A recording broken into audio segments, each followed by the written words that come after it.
మనం ఏదైనా జాబ్ ఇంటర్వ్యూస్‌కెళ్తున్నప్పుడు, లేదు స్టూడెంట్స్ లైఫ్‌లో లైక్ వాళ్ళు ఎగ్జామ్‌కి ముందు, లేదంటే సెమినార్స్ ఆర్ ప్రెజెంటేషన్స్ ఇచ్చే కన్నా ముందు, లేదు హెల్త్ ఇష్యూస్ ఎక్కువున్నప్పుడు ఆర్ ఫినాన్షియల్ స్ట్రెసెస్ ఎక్కువున్నప్పుడు మనం యాంగ్జైటీకి గురవుతా ఉంటాము. యాంగ్జైటీ అనేది ఒక కాంప్లెక్స్ ఎమోషనల్ స్టేట్. అక్కడ మనం భయపడతా ఉంటాము, లేదు టెన్షన్ పడతా ఉంటాము, లేదంటే దిగులుగా ఉంటాము.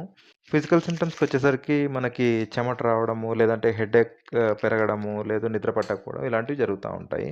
సో, ఇక్కడ పాయింట్ ఏంటంటే యాంగ్జైటీ అనేది మన పాస్ట్ ఈవెంట్స్ వల్ల వస్తది. లైక్ లెట్స్ సే ఒక 3 ఇంటర్వ్యూస్ ఫెయిల్ అయ్యామనుకోండి. ఫోర్త్ ఇంటర్వ్యూకెళ్తున్నప్పుడు మన మైండ్ చెప్తా ఉంటది. ఇది కూడా ఫెయిల్ అయ్యే ఛాన్స్ ఎక్కువుంది అని చెప్పేసి. సో, ఎప్పుడైతే మన ఫ్యూచర్ ఎక్స్‌పెక్టేషన్స్ మన పాస్ట్ అవుట్‌కమ్స్‌ని లింక్ చేయమో, అప్పుడు యాంగ్జైటీ రావడానికి ఛాన్స్ చాలా తక్కువుంటది. So, other solutions include breathing exercise చేయొచ్చు. లేదు అంటే ఒక షార్ట్ వాక్‌కెళ్ళినప్పుడు గానీ, లేదు మనం మైండ్‌ఫుల్ మూమెంట్. సో, ప్రెజెంట్ స్టేట్‌లో ఉండి థాట్స్‌ని గమనిస్తూ వితౌట్ జడ్జింగ్ మన థాట్స్‌ని గమనిస్తా ఉంటే